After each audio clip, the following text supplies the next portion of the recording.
3 महामंत्र। ॐ त्वमेव साक्षात् श्री महालक्ष्मी महासरस्वती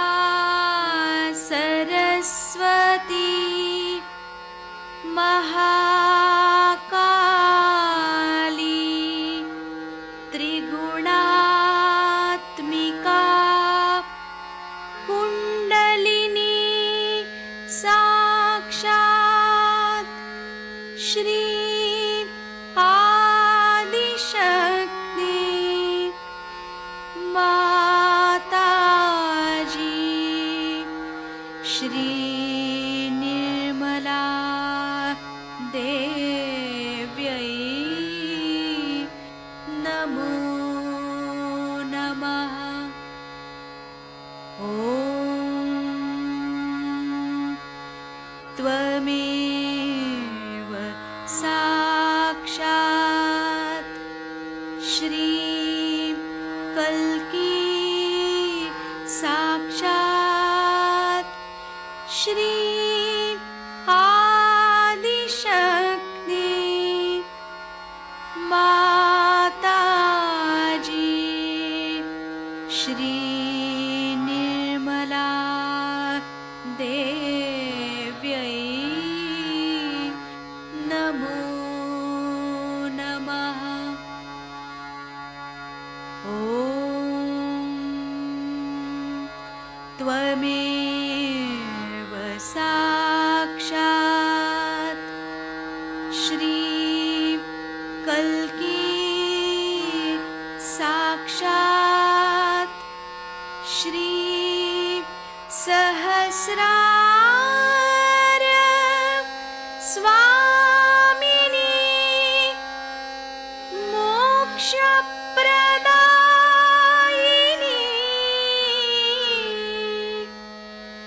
माताजी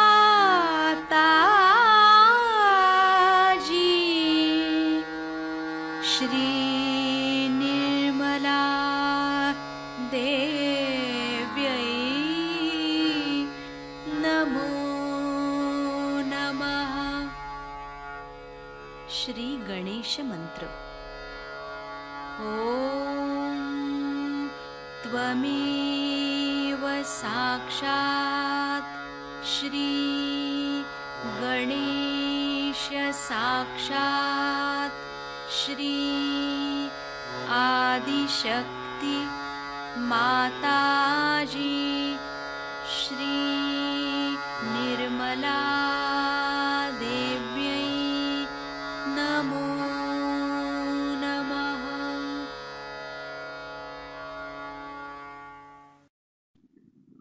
जय श्री माता जी। दोनों हाथ माँ के सामने हृदय में श्री माता जी की छवि को नमन करते हुए क्षमा याचना।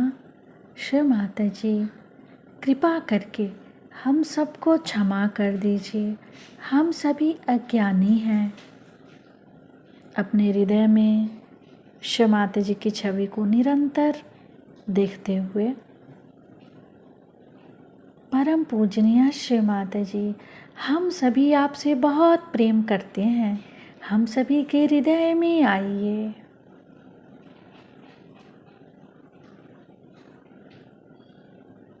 श्री माता जी, आप ही श्री जगदम्बा भी हैं। हमारे इस हृदय को अपने प्रेम से परिपूर्ण करके निर्भयी बनाइए। हे जगदम्बिके माँ, हमारे इस हृदय को अपने प्रेम से परिपूर्ण करके निर्भयी बनाइए। अपने बीचों बीच हृदय में अपने चित्त को स्थिर करते हुए माँ को देखते रहेंगे लगातार अपने हृदय में। अगर चित्त स्थिर नहीं हो रहा है तो श्री माता जी को बार बार बोलेंगे, श्री माता जी हमारे इस हृदय को और स्वच्छ कीजिए।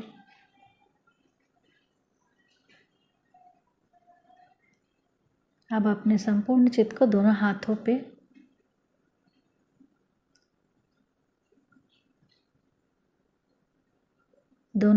पे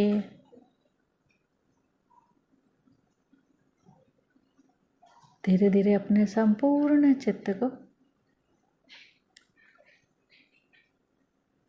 दाहिने मूलाधार,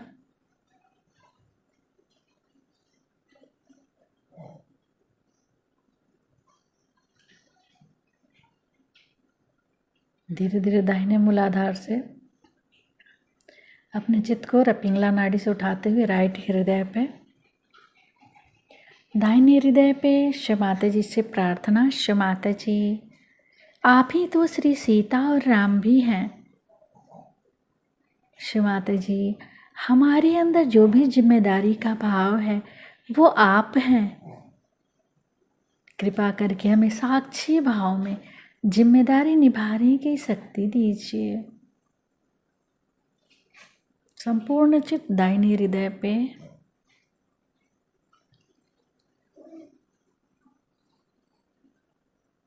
शिव माता जी कृपा करके हमारी वाणी में मर्यादा दीजिए, हमारे व्यवहार में मर्यादा दीजिए, हमारे जीवन के प्रत्येक कर्म में मर्यादा दीजिए, हमें मर्यादित जीवन दीजिए। शिव माता जी पूरा चित्त को दाहिने हृदय पे श्री सीताराम मंत्र, ओम त्वमेव साक्षात् श्री सीताराम साक्षात् श्री आदि शक्ति माता जी श्री निर्मला देव्यै नमो नमः। दाहिने हृदय से सिर के तालु भाग को मिलाएंगे। दाहिने हृदय और सिर के तालु भाग में एकाकारिता हो जाए। बार बार विनती शिव माता जी से, शिव माता जी हमारे दाहिने हृदय में श्री सीताराम जी की समस्त शक्तियां जागृत कीजिए।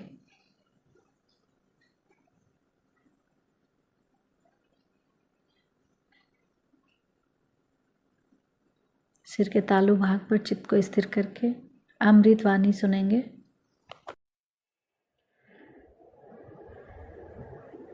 आपने पहले भी एक दो प्रोग्राम में देखा होगा कि एक महाशय आए और आकर मेरे ऊपर उन्होंने एक डब्बा फेंका और फिर चले गए। उसके बाद सबने उनसे कहा कि तुमने ऐसे माता जी को क्यों किया? तो मुझसे आकर रो के कहने लगा, माता जी मैंने ऐसे कभी किया नहीं, मैं आपको ऐसे कैसे करूँ? मैंने कहा बहरहाल आपने किया तो था। तो उनकी समझ में नहीं आया कि ऐसा क्यों किया। ऐसा हो जाता है, ऐसा होता ही है। जब परमात्मा की शक्ति, प्रेम की शक्ति संसार में विचरण करती है तो विनाशकारी शक्तियां भी अपना असर दिखाती हैं। आपने रामचंद्र जी के ज़माने में सुना था कि जब मुनि लोग, तपस्वी लोग यज्ञ वगैरह करते थे तो उसको डिस्टर्ब करने के लिए, अशांत करने के लिए बहुत से लोग, जिन्हें कि हम लोग राक्षस कहते हैं, वो हड्डियां ला करके डालते थे।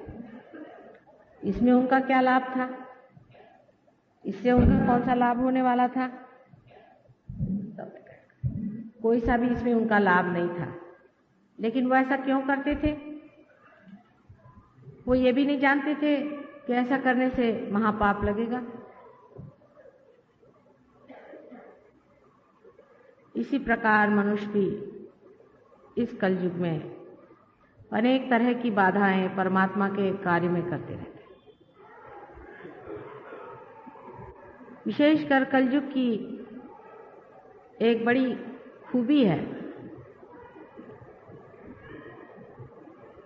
कृष्ण ने कहा था कि विनाशाय च दुष्कृताम् और परित्राणाय साधुनाम्। आजकल दुनिया में कोई भी पूरा साधु नहीं है और कोई भी पूरा दुष्कृत नहीं है। बड़े बड़े साधुओं के दिमाग में भी शैतान घुसे हुए हैं और बड़े बड़े शैतानों के दिमाग में भी थोड़ी परमात्मा की लहर आ रही है। यही कलयुग है, यही द एज ऑफ कंफ्यूजन। इसके अलावा इस संसार में आजकल अनेक मार्गों से अनेक से राक्षसों ने भी एक गुप्त रूप से, एक सूक्ष्म रूप से जन्म लिया हुआ है। उनके भी बहुत बुरे वातावरण सारे दूर फैले हैं।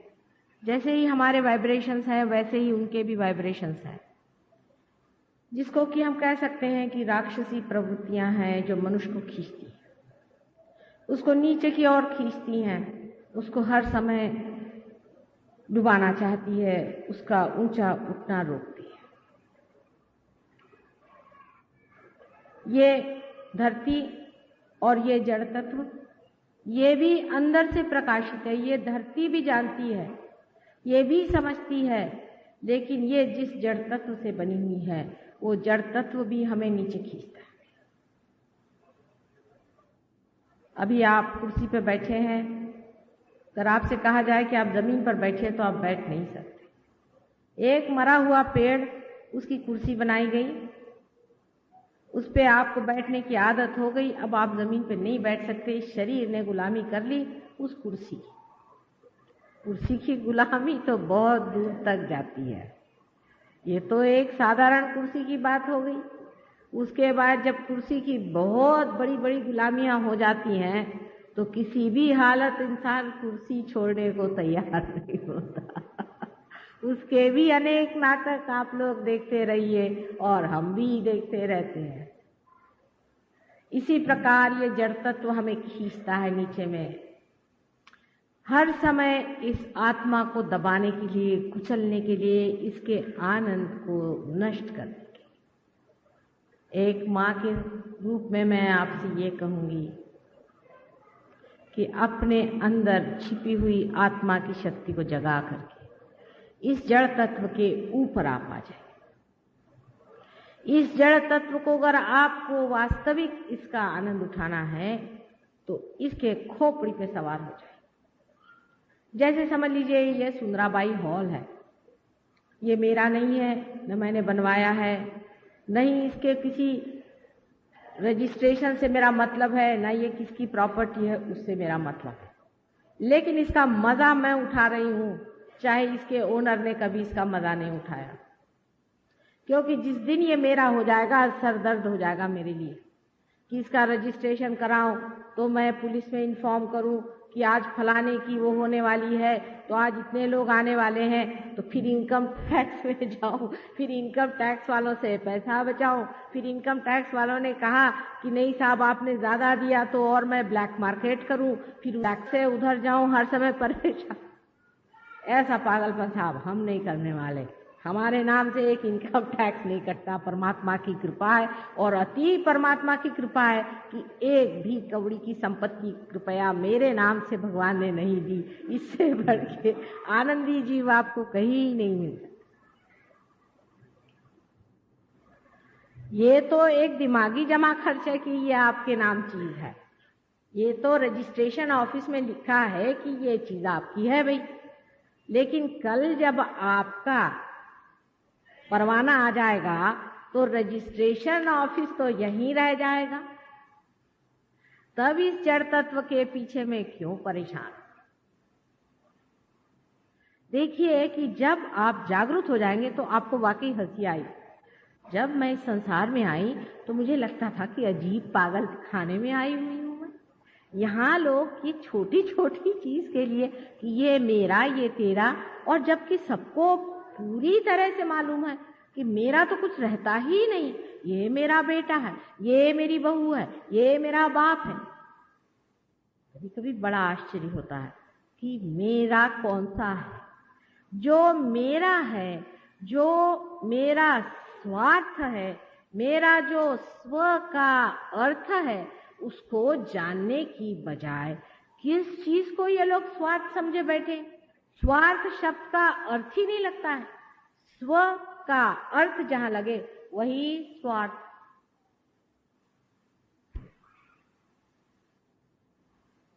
तो किस लिए मनुष्य इस तरह से परेशान है कि ये मेरी चीज है, ये उसकी चीज है, ये उसका लेना, ये उसका देना।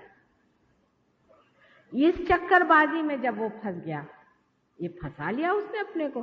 कोई भगवान ने नहीं उसको फंसाया था। हाँ, उसको कुछ नहीं आप कह सकते कि परमात्मा ने आपको इसमें फंसाया, नहीं। आप ही सोचिए क्या परमात्मा ऐसी बेवकूफी में आपको फंसाए। ये जड़ तत्व है, ये आपके ऊपर रूल कर रहा है। आप बड़े बुद्धिमान बनते हैं और बड़े अक्लमंद बनते हैं, आपने बड़े बड़ी किताबें पढ़ी, आप बहुत बड़े पंडित हैं। मैं तो सोचती हूँ कि कोई जानवर भी इस तरह से किसी जड़ तत्व की परवाह नहीं करता।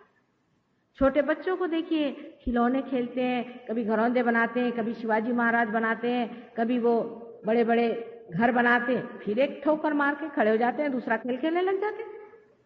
आप लोग जो इतने बड़े हो गए हैं, इतने प्रगल्भ होकर के इतना बड़ा दिमाग हो गया है, उसके अंदर कौन सी बड़ी भारी आपने अकल सीखी कि आपने इकोनॉमिक्स निकाल दिया।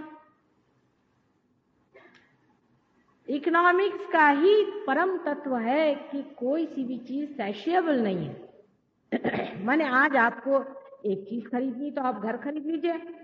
घर खरीदने के लिए दौड़ दाड़ करके आपने घर खरीद लिया। जब घर खरीद लिया तो आपको लगा कि साहब अब मोटर खरीदनी चाहिए। जो घर खरीदने के लिए जो दौड़े थे बहुत जोर से, और जो इतना आपने प्रयत्न किया था, उसका कुछ आनंद भी नहीं उठाया। 5 मिनट बैठ करके आप बैठे भी नहीं, आए भी नहीं, अभी तो घर प्रवेश नहीं हुआ कि आप दौड़े मोटर के पीछे में। मोटर मिली तो मोटर का भी कोई आपने आनंद नहीं उठाया, आप भागे तीसरी चीज के पीछे। इसे क्या कहना चाहिए बताइए आप। इसे कोई समझदारी तो नहीं कह सकता, इसे कोई बड़ा भारी इवोल्यूशन तो आदमी नहीं कह सकता। सब इतने वर्षों की 12,000 वर्ष से मनुष्य संसार में है, सारी चीज को जोड़ समझ करके यही एक निकल आया। कम से कम अब जागना चाहिए कि इस जड़ तत्व ने कभी भी आनंद मनुष्य को दिया नहीं। अगर दिया होता तो यह सैशिएबल होता। तृप्ति जब हुई नहीं तो उस चीज के पीछे दौड़ना है। अच्छा, एक ही नहीं, आप देखते हैं कि अपने पिताजी भी ऐसे थे, उनके भी पिताजी ऐसे थे, उनके भी पिताजी ऐसे हैं, खानदान के खानदान चले आ रहे, तो भी फिर वही। कब मस्ती चढ़ेगी, कब रंग आएगा, कब मजा आएगा।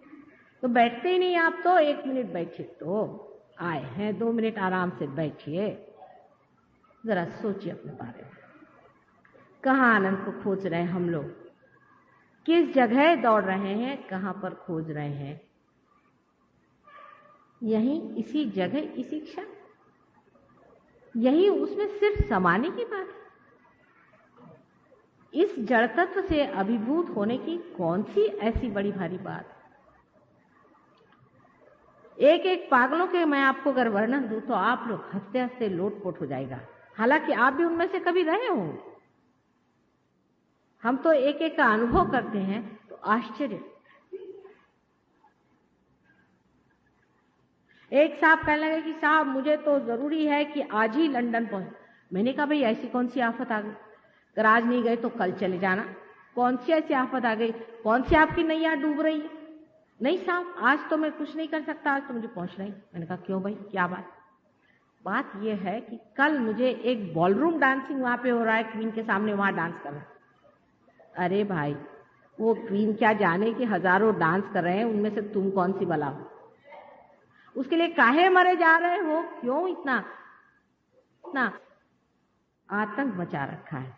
समय के लिए भी मनुष्य इस कदर परेशान है।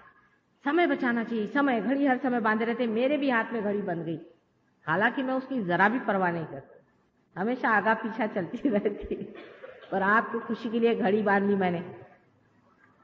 कुंडलिनी कभी टाइम से नहीं उठती है। अगर कोई कहे कि मैं आपको लिख देता हूँ 5 बजे आपकी घड़ी से आप मिला लेना, 5 बजे आपकी कुंडलिनी उठेगी, तो समझ लेना कि ये बड़ा शैतान और झूठा मक्कार आदमी।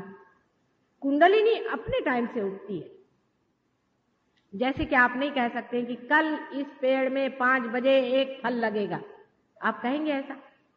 आप कह सकते हैं कोई भी कि कल 5 बजे इस पेड़ में इतने बजे बराबर एक फल निकल आएगा या एक फूल निकल आएगा। कोई सी भी जीवंत चीज आप एग्जैक्टली जिसको कहते हैं बता सकते हैं टाइम से किसी वक्त होगी। जब सभी कुछ अपने हिसाब से चल रहा है तो हम भी क्यों ना उसके हिसाब में अपना हिसाब मिला लें। उसके हिसाब से चलो तब तो ना मजा आएगा, नहीं तो घोड़ा एक चाल चल रहा है, आप दूसरी चाल चल रहे हैं। हो सकता है कि परमात्मा की चाल इधर है और आपकी उधर चल रही। ये सब चीजें आपको खींचती हैं और आपके कुंडलिनी को भी खींचती हैं। तो पहला तत्व हमारा जो है, जिसे हम गणेश तत्व कहते हैं, ये जड़ तत्व है। गणेश तत्व का मतलब है साक्षात ब्रह्म तत्व। लेकिन ये जड़ तत्व में पाया जाता है।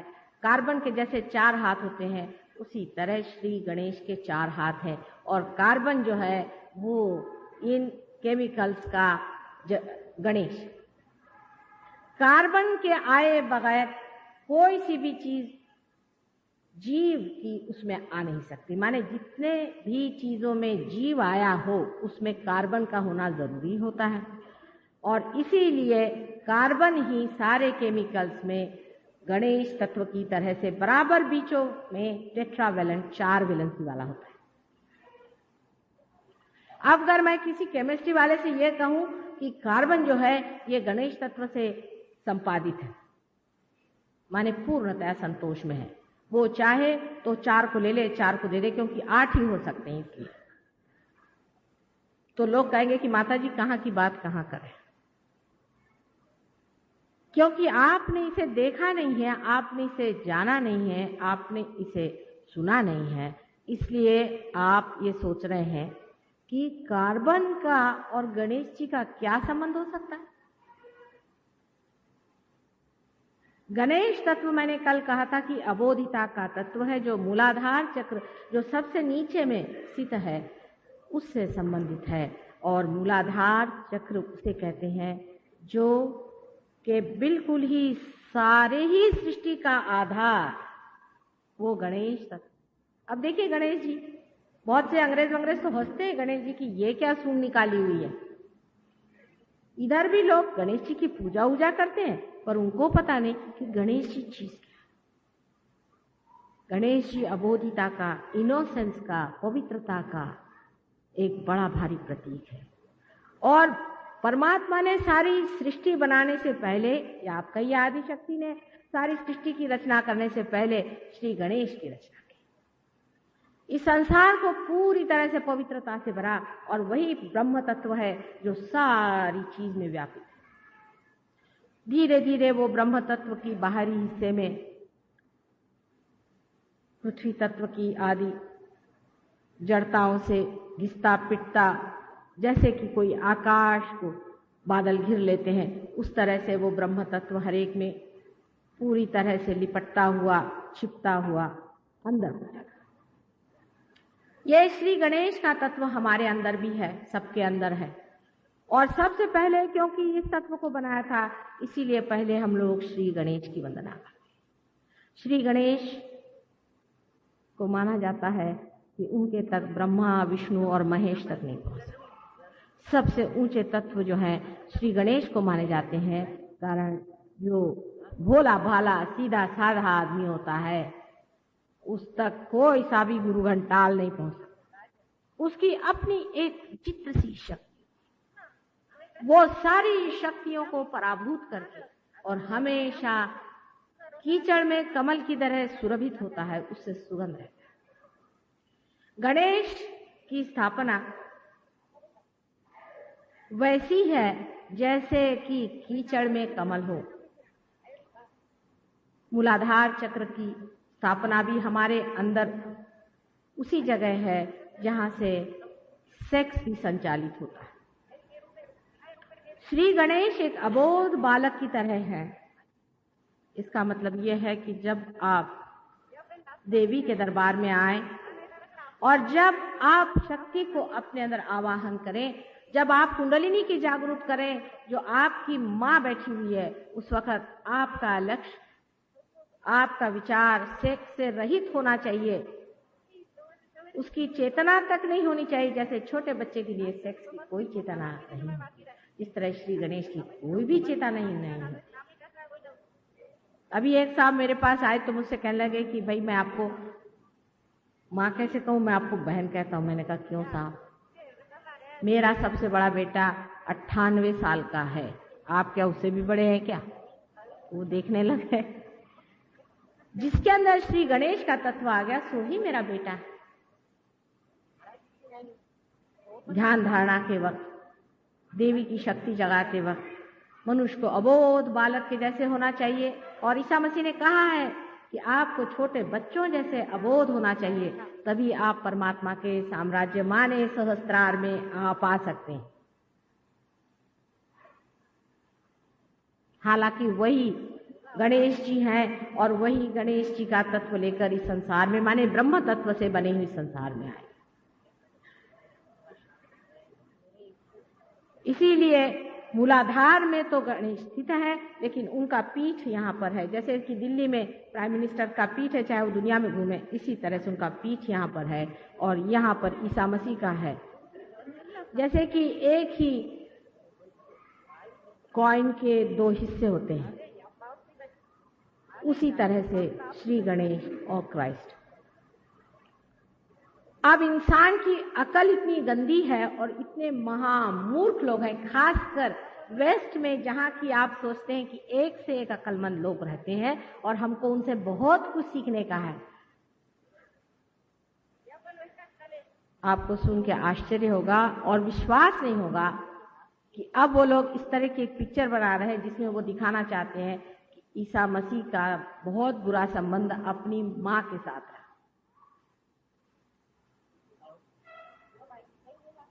इन लोगों से, इन गधों से क्या सीखने का है हमको? इन्होंने इनकी माँ ही नहीं देखी, ये क्या जानेंगे ईसा मसीह की माँ को? हमारे देश के लोग इस चीज को समझ नहीं सकते। इसीलिए ये पुण्य भूमि है, ये योग भूमि है, ये बहुत बड़ी महान यज्ञ भूमि है। ऐसे गधे यहाँ पनप ही नहीं सकते। इस तरह के गधे लोग मैंने यहाँ कोई नहीं देखे। कोई होंगे एकाध कहीं पर ऐसे घूम रहे होंगे, आपने देखे हो तो बताइए।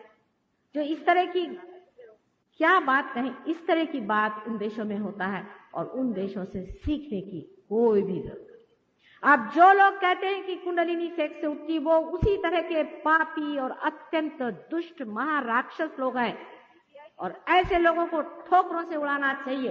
हालांकि वो अपनी गति नरक में बना रहे। जो भी लोग इस तरह की बातें करते हैं उनको पता होना चाहिए कि अपनी पवित्र माँ का, अपनी कुंडलिनी का अपमान करने का बहुत बड़ा धारिष्ट वो कर रहे हैं और इसकी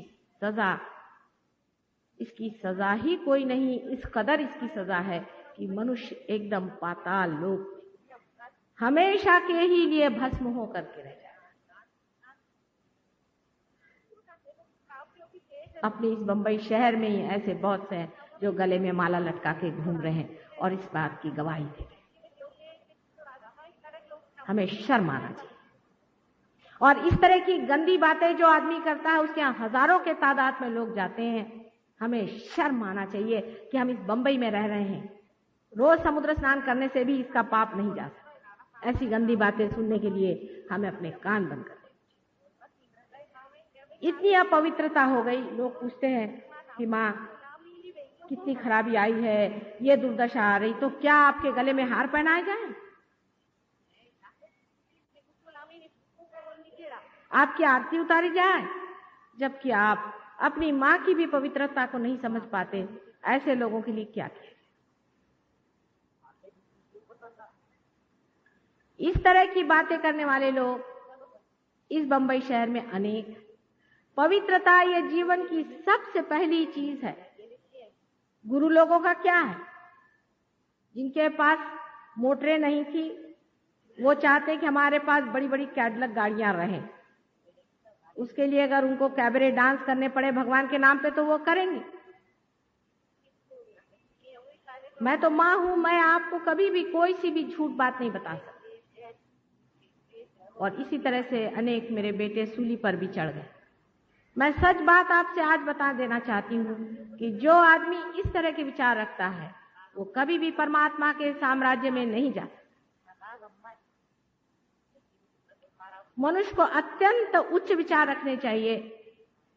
कम से कम अपने अंदर पवित्रता रखनी चाहिए, जिसको अपनी माँ के प्रति भी पवित्रता नहीं है। ऐसा आदमी संसार में कुछ भी नहीं पा सकता। लेकिन लोगों को ऐसे गुरु अच्छे लगते हैं जो कहे अच्छा भैया तू जो भी करना है कर, पर सिधर दे। पैसा देना बहुत आसान है, आपने पैसा दे दिया, आप आराम से बैठे। ये पहला तत्व मूलाधार चक्र का है जो बहुत ही ज्यादा खराब हो चुका है।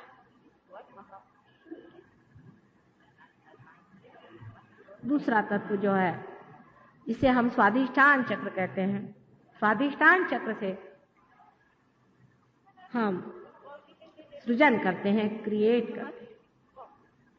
जब हम सोचते हैं तो स्वाधिष्ठान चक्र हमारे पेट का मेद माने फैट हमारे दिमाग में पहुंचाता है।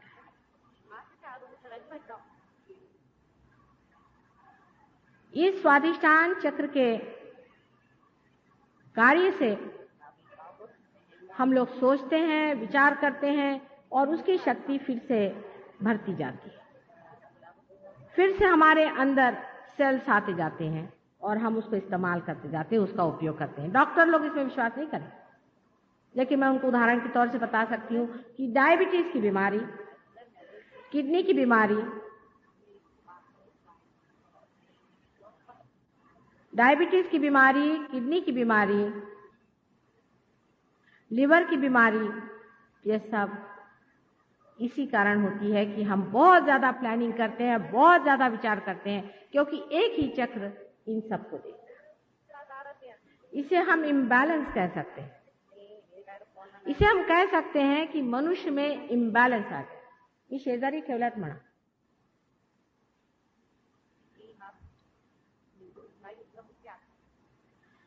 इसी से हम कह सकते हैं कि मनुष्य के अंदर इम्बैलेंस आ गया, क्योंकि जिस एक चक्र से दो काम करने हैं, अगर वो एक ही काम करता रहे तो बीमारी हो जाती है। आप सहयोग में हमने जॉन्डिस और डायबिटीज 100% ठीक किया है और कर सकते हैं। इसका मतलब ये नहीं कि कोई मैं उसका दुकान लगा रही या कोई हॉस्पिटल लगा रही। मेहरबानी से सारे डायबिटीज पेशेंट और सारे जॉन्डिस पेशेंट इधर में तशरीफ लाए। मेरा मतलब यह है कि आप भी इसे कर सकते हैं और इसके बहुत ही आसान तरीके हैं, बहुत ही आसान तरीके हैं। अगर आप स्वाधिष्ठान चक्र पे ब्रह्मदेव और सरस्वती को जागरूक कर सके तो वैसे ही काम हो जाए। और एक ही बार ब्रह्मदेव ने इस संसार में एक ही बार जन्म लिया, एक ही बार। वो भी किसी वजह से उनको लेना पड़ा, नहीं तो वो जन्म नहीं लेते, वो अवतार नहीं लेते। और आपको आश्चर्य होगा, आपको बताएं तो कि वो मोहम्मद साहब के दामाद हजरत अली साहब थे। अब ये इन मुसलमानों को भी बेवकूफों को नहीं मालूम है, क्योंकि आप ये कहिएगा कि हजरत अली साहब ने तो ये नहीं बताया। वो क्या बताते हैं बेचारे, ऐसे ही तो उनकी गर्दन काट के फेंक दी। कोई किसी को बोलने देता था उस गंदे देश में? भला होता है यहां पैदा होते।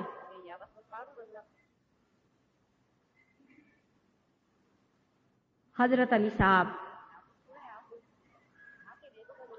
उनका नाम लेने से भी आपका डायबिटीज ठीक हो सकता है।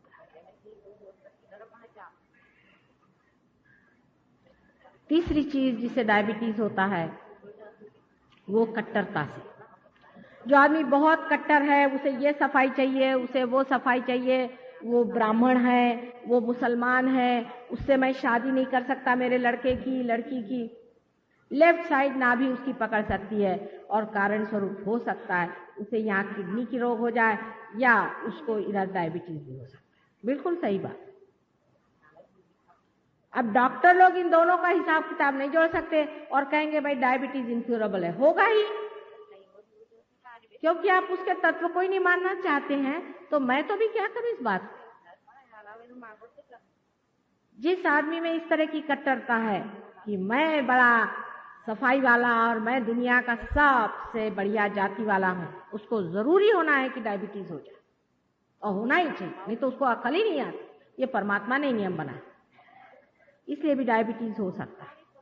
क्योंकि पैंक्रियाज में जब नाभि चक्र की बिगड़ आ जाती है तो तब भी नुकसान हो सकता है। ऐसे मनुष्य को महावीर जी का नाम लेना चाहिए, जो जैन धर्म के बहुत बड़े तीर्थंकर। इन महावीर जी के नाम में जैनियों ने जो कट्टरता फैलाई है, सबको डायबिटीज होगा, तब ये ठीक होंगे। महावीर जी का नाम लेने से ठीक नहीं हो सकता, पहले पार होकर के तब आप महावीर जी को स्मरण करें। क्योंकि महावीर जी और बुद्ध जी का स्थान दोनों ही आपके पेट के अंदर है, जिसे हम सूर्य और चंद्र नाड़ी कहते हैं, उसके मौके पर बिल्कुल मुंह पर है। तो चंद्र नाड़ी पर श्री महावीर जी का स्थान है और राइट साइड में बुद्ध का स्थान। ये दोनों ही सीता जी के दो लड़के लव और कुश हैं, जो बहुत अनादिकाल से बने हुए हैं और जो पूर्णतया मनुष्य थे, पूर्णतया मनुष्य थे। उनके अंदर कोई भी शक्ति नहीं थी, इसको कहना चाहिए कि डिवाइन शक्ति, पूर्णतया मनुष्य थे और मनुष्य होकर के भी जो अवतार बन गए, एक बड़ी भारी परंपरा उन्होंने बना। ये दो इंसान भगवान बुद्ध और भगवान महावीर। बुद्ध को मानने वाले ये नहीं जानते हैं कि बुद्ध जो है वो सूर्य नाड़ी पर है। सूर्य नाड़ी पर होने का मतलब है कि सूर्य के जैसा तेजस्वी होना चाहिए। उल्टे बुद्ध के मानने वाले जितना ब्लैक मैजिक कर रहे हैं आज संसार भर में, आश्चर्य की बात है कि जो कोई करने आता उसके बराबर ही उल्टे बैठते। दुनिया भर का ब्लैक मैजिक, दुनिया भर का तांत्रिक, दुनिया भर के ये भूतों के मामले सारे ये बुद्धों ने ले लिए। आप अगर लद्दाख में जाएं, आप अगर चाइना में जाएं, अब तो चाइना कुछ बदल गया, एकदम ही बेकार गया, लेकिन तो भी आप जापान में जाएं, कहीं भी जाएं, सिवाय भूतों के और इन्होंने कुछ नहीं किया। कहने के लिए ये लोग बुद्धिस्ट साक्षात सूर्य स्वरूप हैं वो, जहां की एक भी भूत नहीं ठहर सकता। भूत माने गया बीता हुआ। आप अगर कोई सी भी किताब पढ़े चाइनीज, आप कोई सी भी जापानीज किताब पढ़े, तो सब अपनी गत ही बातें करेंगे। आप अगर जापान में जाएं तो बताएंगे हमारे सामुराई ऐसे थे, हमारे फलाने ऐसे थे। अरे भाई आप क्या हैं? जितने भी हमारे फार ईस्टर्न लोग हैं सारे ही अपने को बुद्धिस्ट कहलाते हैं और सब जो हैं वो चंद्र नाड़ी पर चल रहे हैं। चंद्र नाड़ी पर मनुष्य को प्रेम में आप कट्टरता नहीं रखते, नहीं रख सकते, बहुत मुश्किल है। कोई भी कट्टरता नहीं चलती। मुझे अगर कोई आकर के कुछ खाने को देता है तो मैं उसको नहीं मना कर सकती। उसके हाथ गंदे होंगे, कहाँ से लाया होगा, कौन सी बाजार से लाया होगा, कैसे लाए ना, खिला दे। जैसे कि भीलनी के बेर खाए थे। सोचिए एक बूढ़ा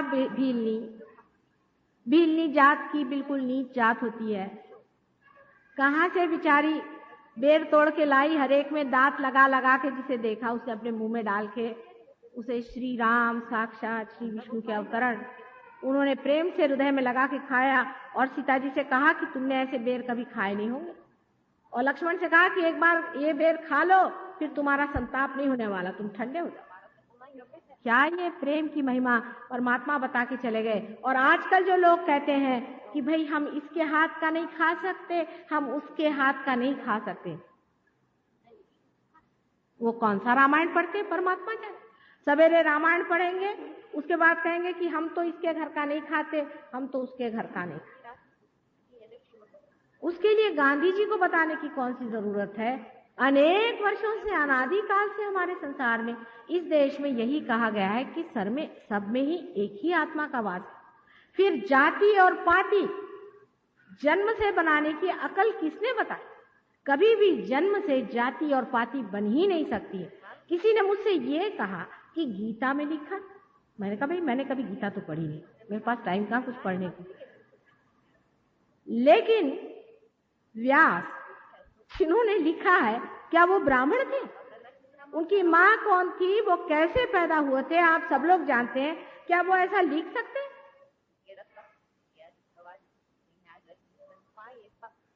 ऐसा अगर वो लिखते हैं तो वो स्वयं ही जब ब्राह्मण नहीं थे तो वो ऐसा कैसा लिखे? ये भी आपके दोनों चक्रों की पकड़ है। और एक चक्र से जब आप प्रेम नहीं करते हैं, किसी को अपने से नीचा समझते हैं, किसी को अपने से ऊंचा समझते हैं, या तो पैसों की वजह से या किसी जाति पाति, तो वही मूर्खता है, किस वजह से पता नहीं, तब समझ लेना चाहिए कि आपकी जरूरी ये साइड पकड़नी ही चाहिए। ये बैलेंसेस हैं भगवान के। लेकिन इसमें डॉक्टर साहब इतना ही कहेंगे कि भाई ये तो इनक्यूरेबल है, आप सफर करिए, आप चीनी खाना छोड़ दीजिए, किसी तरह से आप बस डाइट पे रहिए और कोई इसका इलाज। ठीक है, वो क्या जाने कट्टरता क्या। दूसरी चीज, बुद्ध के जो लोग हैं उनको सूर्य के जैसे तेजस्वी। सूर्य की इतनी महान शक्ति है कि जिस पेड़ पर पड़ जाती है वहीं उस पर हरियाली छा जाती है। हम लोग जीवित नहीं रह सकते सूर्य की शक्ति के बगैर। क्या बुद्ध के लोग ऐसे ही हैं? उल्टे जितने भी बुद्ध धर्मी हैं, खास करके वेस्ट ईस्ट में, वो लोग तो सुसाइड में विश्वास करते हैं। बताइए कि कोई भी तेजस्वी पुरुष कभी भी जीवन में सुसाइड की बात भी सोच सकता है? कितना कॉन्ट्रास्ट बैठता है। इसी प्रकार इस हिंदू धर्म में, जिसे कि बड़े लोग हिंदू धर्म कहते हैं, जहाँ की अनेक बार कहा गया है कि हर एक मनुष्य में उस परमात्मा का प्रकाश आत्मा रूप जीवित है, वहां पर क्या हमें अधिकार है कि हम जातियां और पातियां बना करके आपस में विभाजन करते रहें, किसी को नीचा समझे, किसी को ऊंचा समझे। मंदिरों में बैठ करके लोगों को लूटते रहते हैं, झूठी बातें बना करके और लोगों को फांसते रहते हैं, दूसरों की औरतों को बेवकूफ बना बना करके और उनको बहुत वेश्यागमन आदि गंदी चीजों में उतारते हैं। ये ब्राह्मण नहीं, ये शूद्र भी नहीं, ये महाराक्षस। मैं जब गई थी वृंदावन में तो लोगों ने कहा कि मां चल के बताओ कृष्ण का जन्म कहाँ हुआ। मैंने देखा कि सारे कंस के अनुचर वहां पंडे बने बैठे, उनकी शक्ल पे दिखाई दे रहा था। हालांकि तेल वेल लगा करके बड़ी उन्होंने इंतजाम किए थे, टीका बुका, लेकिन उनके अंदर से दिखाई दे रहा था कि महाराक्षस है। इन पंडों को और इन ब्राह्मणों को एक भी कवड़ी देना तुम लोगों को मना है, ये पाप। ये एजेंसी बना के रखी कि ₹1.25 की जैसी आपकी श्रद्धा हो दीजिए, श्रद्धा स्वरूप इन लोगों को जूते दीजिए। मैं आपसे बताती हूँ, तभी इस देश से ये बड़ा भारी कष्ट हटेगा। आप लोग कहते हैं कि देश में गरीबी है, गरीबी नहीं तो क्या अमीरी आएगी? जब ऐसे महादुष्ट आपके यहाँ ठग बैठे हुए हैं हर समय पैसा मारने के लिए, तो यहाँ और क्या होने वाला है?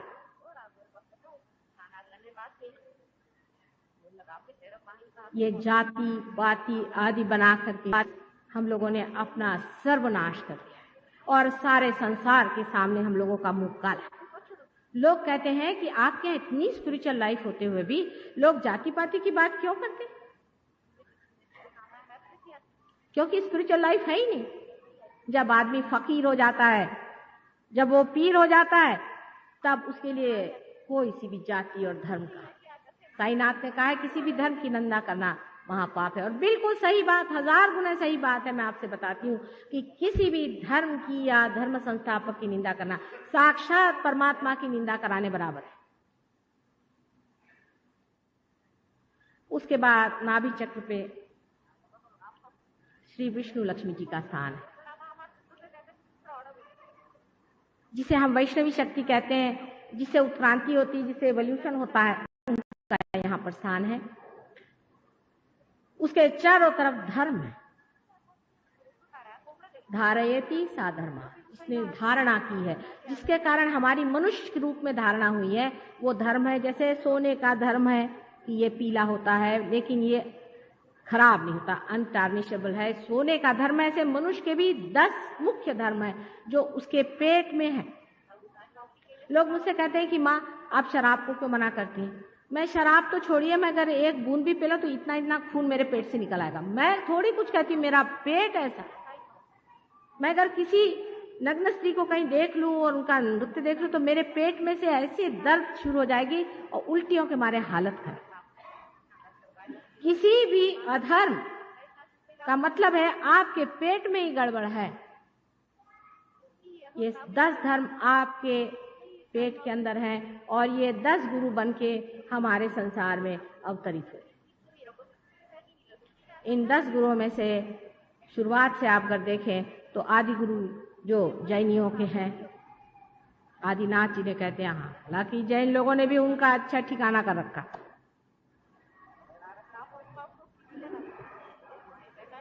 उसके बाद में हम कह सकते हैं कि राजा जनक, जिनकी सीता जी पुत्री थी।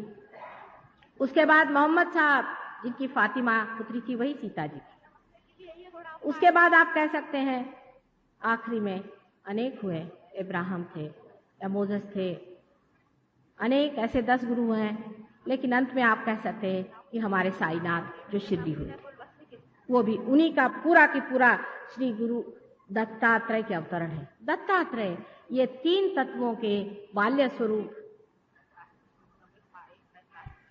ये बहुत बड़ी बड़ी चीजें हैं, इतनी महान चीजें हैं कि इनका नाम लेते ही सबके पेट में धर्म की जागृति हो सकती है।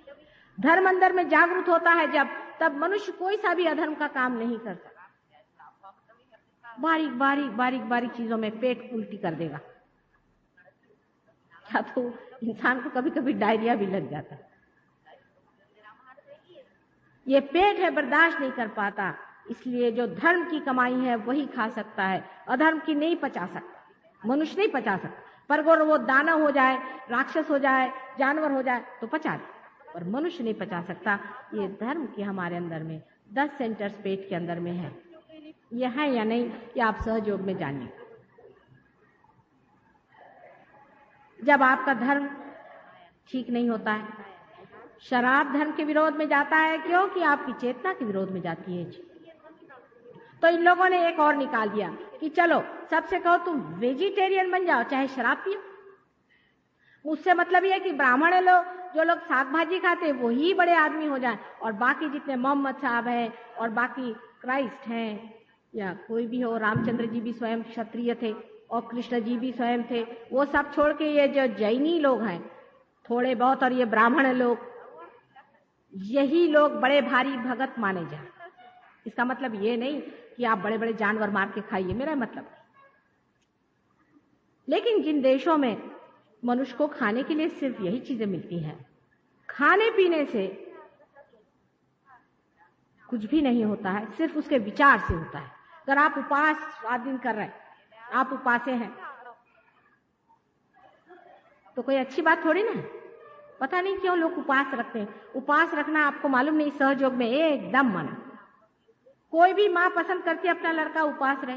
अगर हम हैं माँ तो हमारे सहयोग में उपवास बिल्कुल मना है, एकदम मना है, कोई सा भी उपवास नहीं करना। आप देखिए, आपको आश्चर्य होगा, हमारे यहाँ एक बहुत बड़े सहयोगी थे राजवाड़े, और वो गणेश के बड़े भारी पुजारी थे, और मुझे आके कहने लगे कि माता जी मेरे प्रोस्टेट ग्लैंड का ऑपरेशन हो रहा है। मैंने कहा भाई, जिसमें गणेश जी का स्थान है और इतने बड़े सहयोगी, इनका प्रोस्टेट ग्लैंड कैसे? मेरे कुछ विश्वास नहीं हुआ। मैंने कहा अच्छा देखती हूँ मैं। इतने मैंने उनसे कहा कि अच्छा थोड़ा प्रसाद लो। मेरा प्रसाद तो चना होता, मैंने कहा लो चलो पर प्रसाद। तो दूसरे साहब कहने लगे सर खुजा के, माता जी आज संकष्टी है। मैंने कहा अच्छा, तो कहने आज ये उपवास करते हैं। मैंने कहा किसने बताया आपसे संकष्टी के दिन उपवास करो? अरे जिस दिन इतने बड़े श्री गणेश का जन्म हुआ उस दिन क्या उपवास करते हो? कहाँ की बात करते हो? तुम्हारे घर में जिस दिन बेटा पैदा होगा तो मनुष्य जैसे आप सूतक करोगे? तो उनका दिमाग खुला। मैंने कहा, लीजिए आप चना। जैसे ही उन्होंने चना खाया, उनको प्रोस्टेट का कोई भी ऑपरेशन नहीं करना पड़ा। आप चाहे तो चिट्ठी लिख के पूछ लीजिए, अग्निहोत्री राजवाड़े मार्ग में रहते हैं पुणे में, एकदम छूट गया उनका प्रोस्टेट ग्लैंड छूट गया। किसने बताया उपास करने के लिए? आप, भगवान ने सारी सृष्टि बनाई खाने पीने के लिए, मौज से रहने के। इसका मतलब नहीं कि आप खाओ भी हो जाइए, ये मतलब नहीं। मतलब ये कि मिल गया सो खा लिया, नहीं तो नहीं खा लिया। अपने राम तो ऐसे है कि 10-10 दिन में नहीं खाने को मिले तो कुछ चिंता नहीं रहती, और मिली तो खा भी ली। किसी ने दे दिया तो खा लिया, नहीं तो बैठे हो आराम से। अपने चित्त में ही ये बात नहीं आनी चाहिए खाने पीने की। या तो खाएंगे तो इतना खाएंगे कि भगवान ने बचा रखी है, और नहीं खाएंगे तो उपास ही मरेंगे। अरे भाई, कोई बीच का भी रास्ता होता है या नहीं? जिसको जो कुछ खाना है आराम से खाओ। रात दिन हमारे औरतों ने एक और भी चक्कर चलाया हुआ है। हिंदुस्तानी औरत की विशेषता आप समझ लें। मैं जरा इनकी पोल पट्टी बता रही हूँ कि फार सुंदर स्वयंपाक करे, आदमी को बढ़िया खाना खिला खिला के उसकी आदत इतनी खराब कर देनी कि वो दरवाजे से बाहर नहीं जा सकता। वो कहीं बाहर खाने को जाएगा ही नहीं। पहले तो माँ, फिर बीवी, फिर बहन। तरीका अच्छा है, लेकिन उसकी भी कोई हद होती है ना। कि आदमी की यही आदत हुई कि वो बुढ़ा भी हो गया तो भी मेरी माँ ये बड़ा अच्छा बनाती थी और वो वहां की कचौरी बड़ी अच्छी मिलती तो दौड़े चले जा रहे हैं। बूढ़े बूढ़े लोगों को मैंने देखा ऐसा करते हुए। इसलिए मैं आपसे कहती हूँ, इसकी जो विस्डम है, इसकी जो शून्यता है, अभी इसी वक्त पर खाना पीना मौज बनाना है, सिर्फ आराम से रहो। उसमें कौन सी इतनी बड़ी आफत करने की जरूरत है? हालांकि अगर आप मेरे पास आए, मैं तो कहूंगी बेटे खूब रच के खाओ और खूब खिलाऊंगी आप, क्योंकि मैं तो माँ ही हूं।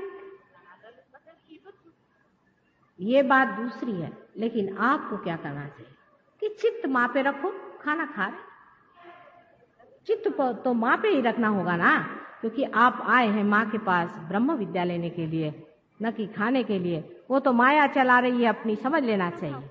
जब वो बहुत बहुत खिला रही तो देख रही कि आपका चित्त कहाँ जा रहा है। चित्त ठिकाने पे रहे, सब काम बन जाते। लक्ष्मी नारायण का जो बीच में का हमारा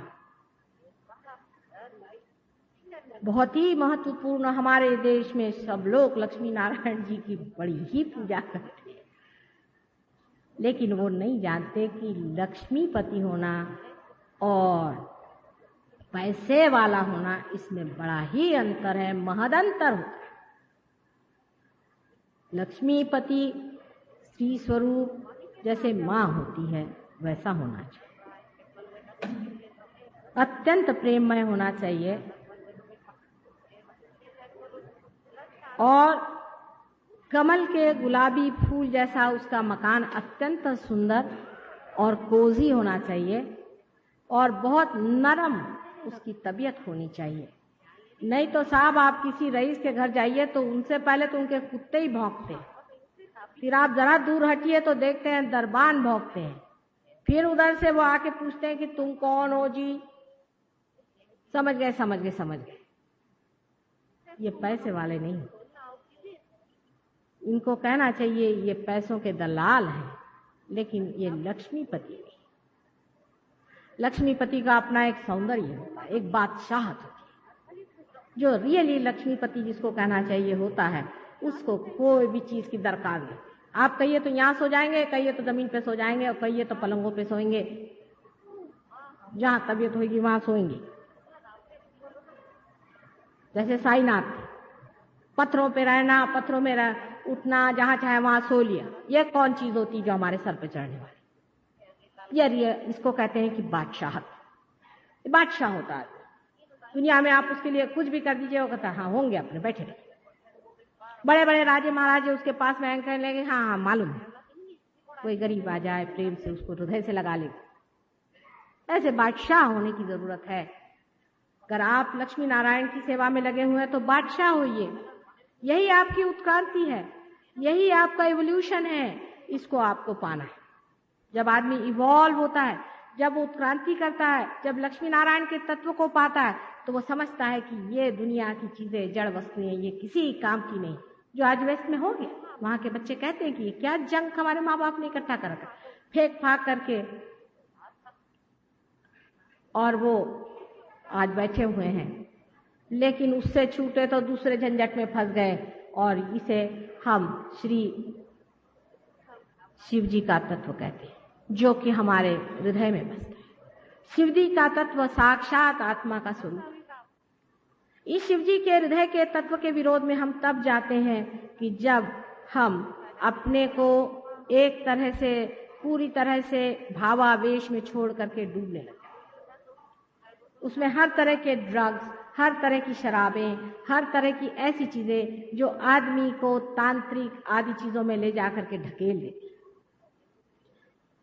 जिससे मनुष्य परमात्मा को भूल करके ऐसी चीजों के चक्कर में घूमता है कि जिसकी कोई भी कीमत परमात्मा के सामने नहीं।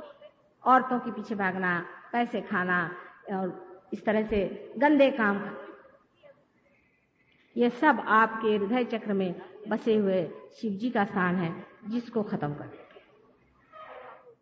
अगर आप बहुत ज्यादा फिजिकल लेबर करते हैं, बहुत ज्यादा मेहनत करते हैं, यानी यहां तक कि आजकल का जो हठ योग जो हुआ है ये करते हैं, तो आपका हृदय पकड़ते हैं। आश्चर्य। हठ योग के मैं विरोध में नहीं हूं, पर असली हठ योग संसार में रह के नहीं होता। कोई पातंजलि भी नहीं पढ़ता है जिसने हठ योग दिया। कोई पातंजलि को तो पढ़े बाबा, मैं कहती हूँ उनको तो जाने।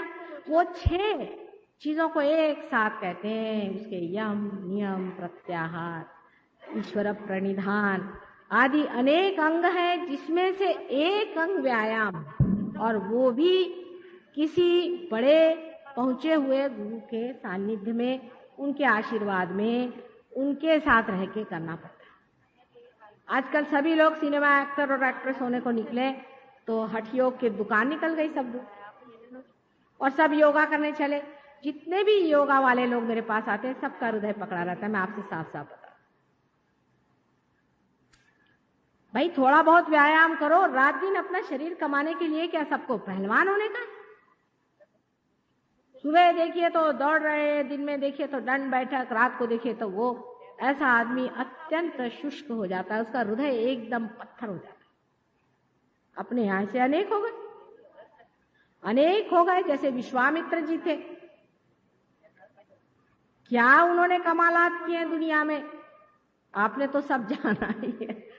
किसी से कभी प्रेम से एक अक्षर नहीं बोले वो। दुर्वासा जी थे एक दूसरे नमूने, जिनके के क्रोध में इतना ज्यादा सूर्य का प्रभाव था। आपकी राइट साइड बहुत ज्यादा चल जाए तो लेफ्ट साइड आपकी शुष्क हो जाती है, और इसीलिए आप जब बहुत ज्यादा फिजिकल एफर्ट्स करते हैं तो आपका हृदय पकड़ा जाता है। आश्चर्य की बात है, देखिए हृदय का संबंध भावना से होता है, और आप जब फिजिकल लेबर बहुत करते हैं तब आपका हृदय पकड़ता है। बैलेंस कैसे परमात्मा ने बनाया। और जब आप भावना पे ज्यादा उतरते हैं तो आपका मस्तिष्क खराब हो जाता है। सोचने की बात, डॉक्टर लोग इसको नहीं समझते। हार्ट सहयोग में एकदम सीधा हो सकता है। हमने बहुत सारे हार्ट पेशेंट्स ठीक करे, लेकिन हार्ट की बीमारी मेरे ख्याल से सबसे ज्यादा गलत तरह के धर्म से होती है। जैसे यहाँ पर भी उनमें से कुछ लोग हैं जिनको हार्ट हो चुका। कोई गुरु लोग होते हैं, वो आपको किसी चीज का नाम दे देते हैं। कोई का राम का नाम दे दिया, किसी का दे दिया, उसको आपने रटना शुरू कर दिया तो बहुत फिजिकल एनर्जी लगाई, या आप सर के बल खड़े हुए और आपकी हथौड़ियां आपने बाहर निकाल ली और हालत खराब कर ली, तो देखा जाता है कि ऐसे लोगों का हृदय पकड़ता है।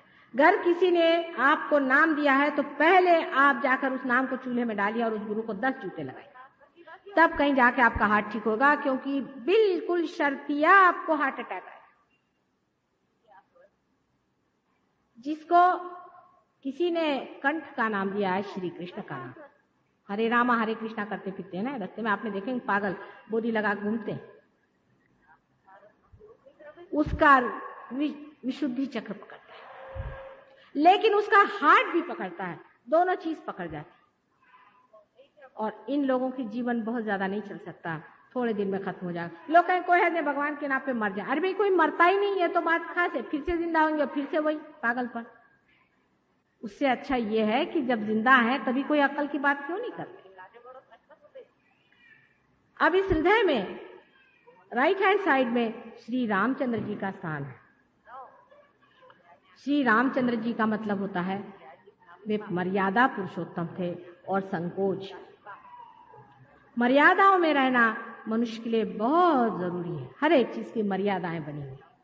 आपके पति है, आपकी पत्नी है, आपके पिता है, आपका देश है, आपके विश्व है, सबके मामले में मनुष्य की मर्यादा है।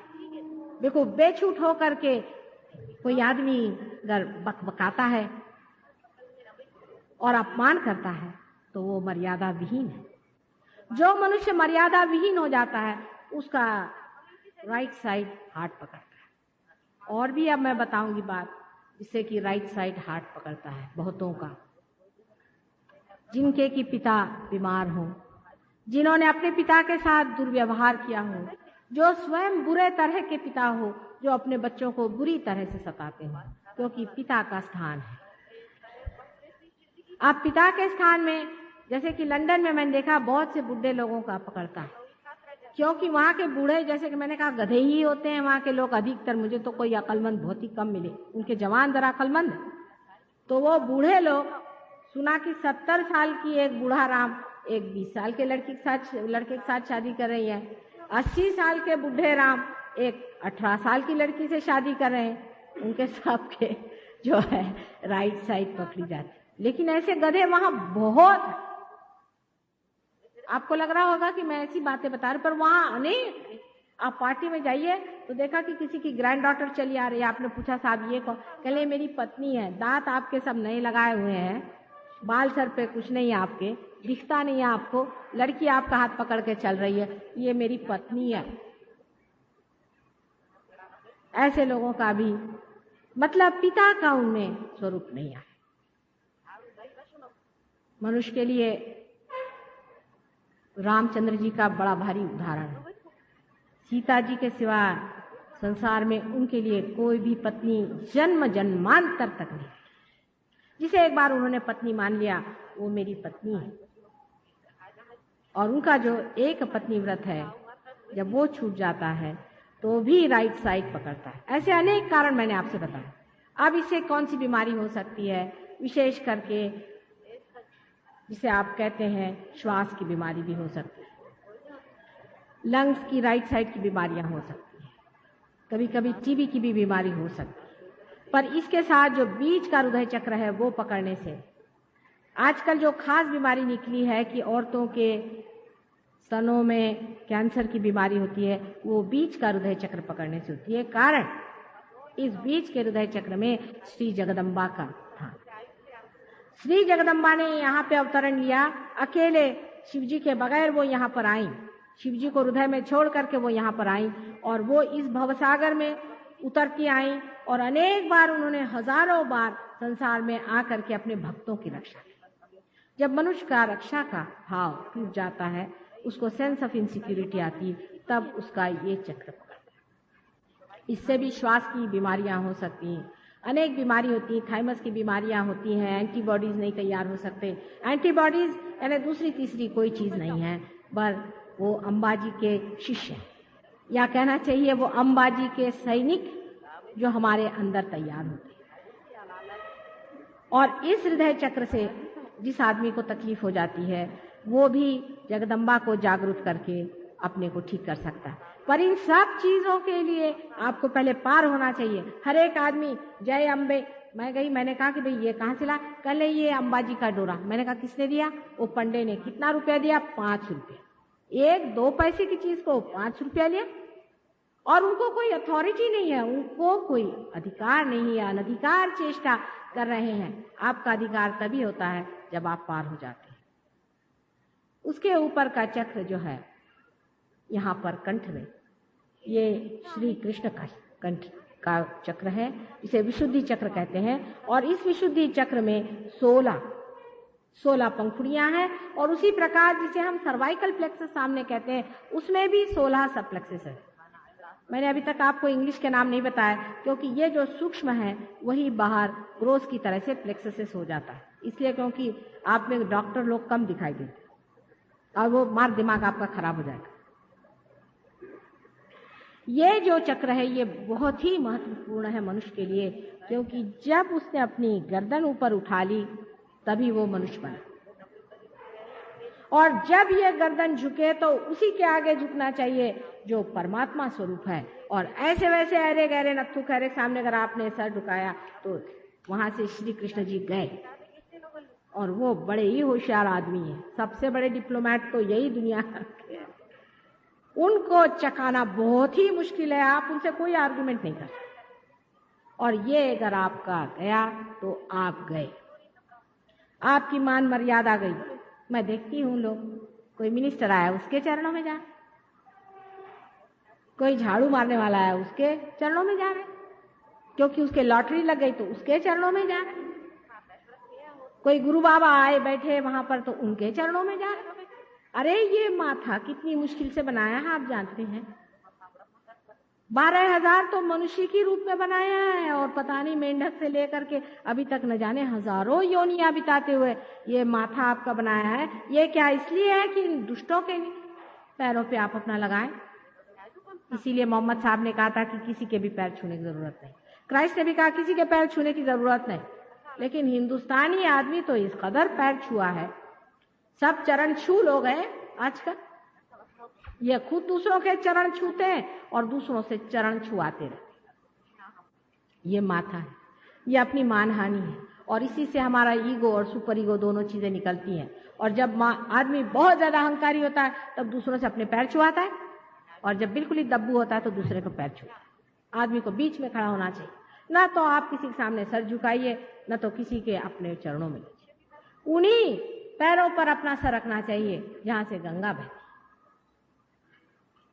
जहां से साक्षात परमात्मा के ब्रह्म तत्व बह रहे हैं, वहीं चरण झुकाने चाहिए। और ऐसे वैसे जगह चरण झुकाने से ये आप अपना भी अपमान कर रहे हैं, और उस परमात्मा का जिसने बड़ी मुश्किल से आपका ये माथा गथा उसकी पहचाने हैं, वो भी आप पार होने के ही बाद में पाएंगे। अगर आप पार नहीं हुए तो आप समझ नहीं सकते ऐसे आदमी को। आपको क्या पता कौन ठग है और कौन असली। ये बड़े होशियार ठग होते हैं, जितने ये ठग होते हैं उससे भी ज्यादा नाटककार होते हैं। इसलिए पहले पार हो जाइए, पार हो जाने के बाद में आप महसूस कर सकते हैं और आप समझ सकते हैं। उससे ऊपर का जो चक्र है जो कि हमारे माथे में है, जिसे कि हम आज्ञा चक्र कहते हैं, जिसे बहुत लोग कहते हैं थर्ड आई और दुनिया भर की चीज। मैंने आपसे पहले ही बताया कि ईसा मसीह का चक्र है, और उनकी पत्नी जो है वो तृप्ति ही है। उनकी पत्नी ही नहीं है, वो तृप्ति में ही रहते हैं, उनको पत्नी की जरूरत ही नहीं है, क्योंकि वो साक्षात ब्रह्म स्वरूप श्री गणेश के अवतरण है।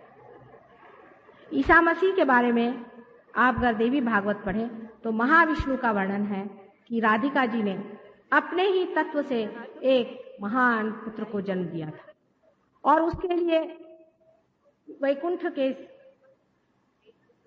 वन में उसे छोड़ दिया, जहां उसने अपने पिता का बहुत आदर किया, और पिता उनके साक्षात श्री कृष्ण हैं, जो कि विराट के रूप में संसार में विचरते हैं। जब ये वैष्णवी शक्ति विराट हो जाती है तो वो भी एक श्री कृष्ण का महान स्वरूप हो जाता है। और क्राइस्ट ने जब जब अपने पिता का नाम लिया है तो उसने श्री कृष्ण का ही नाम लिया है, और जब जब मोहम्मद साहब ने कहा है कि अल्लाह अकबर तो उन्होंने भी उसी विराट को याद किया। आपने ईसा मसीह की दोनों उंगलियां हमेशा ऐसी देखी होंगी। ये दो उंगलियां, ये उंगली जो है ये वैष्णवी तत्व को रिप्रेजेंट करती है, नाभि चक्र को, और ये विराट को, इसको। ये अब आप सहयोग में समझ सकते हैं। अगर किसी का गला खराब हो जाए तो फौरन यहाँ पकड़ा जाएगा। ये दो उंगलियां रखते हैं कि इसके सिवा बाकी तो उनके सब हैं ही हाथ में चीजें, ये, और ये स्वयं उनकी उंगली है जिसे हम आज्ञा चक्र कहते हैं। अब जो हम कह रहे हैं वो सच है या झूठ है, इसकी प्रचिति आपको पार हुए बगैर नहीं आ गई, लेकिन इसके लिए आप अपने को खुला रखें और अगर आप लोग सब पार हो गए और उसमें स्टेडी हो गए तो आप खुद समझिएगा कि हमने एक भी अक्षर आपसे झूठ नहीं बोला और हम कभी भी झूठ नहीं बोलेंगे, चाहे आप हमें सूली पे चढ़ा दें। सबसे ऊंचे में सहस्त्रार का स्थान है। यहाँ पर कल्कि का अवतरण है। कल्कि का मतलब है कलेक्टिव कॉन्शियसनेस, सामूहिक चेतना। और जितने भी सहज योगी हैं वही कल्कि के अंग प्रत्यंग हैं। ये कल युग में ही आने वाला है और वो अवतरण शुरू हो गया। आप देखते हैं कि इतने सहयोगी संसार में हो गए। यही आदि शक्ति का भी स्थान है और यहीं पे ब्रह्म का भेद होता है। यहीं पे जो आखिरी द्वार है जिसे कि ब्रह्मरंध्र कहता है वो खुल जाता है और ब्रह्म की जो विश्वव्यापी शक्ति है उसमें मनुष्य उतर जाता है। इसी को लोग बैप्टिज्म कहते हैं। यही कुंडलिनी की शक्ति भेदने वाली चीज है।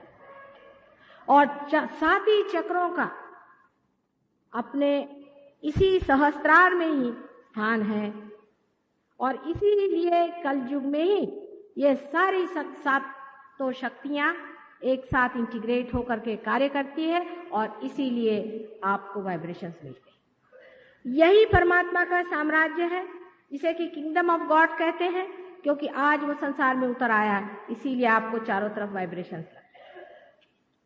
बहुत से लोग मुझसे कहते हैं कि ये तो माता जी पहले 2 ही 4 को मिलता था, क्योंकि अब साक्षात वो अपना सारा ही लेकर यहाँ पहुंची गए, तो अब आपको लगेगा नहीं तो क्या हो।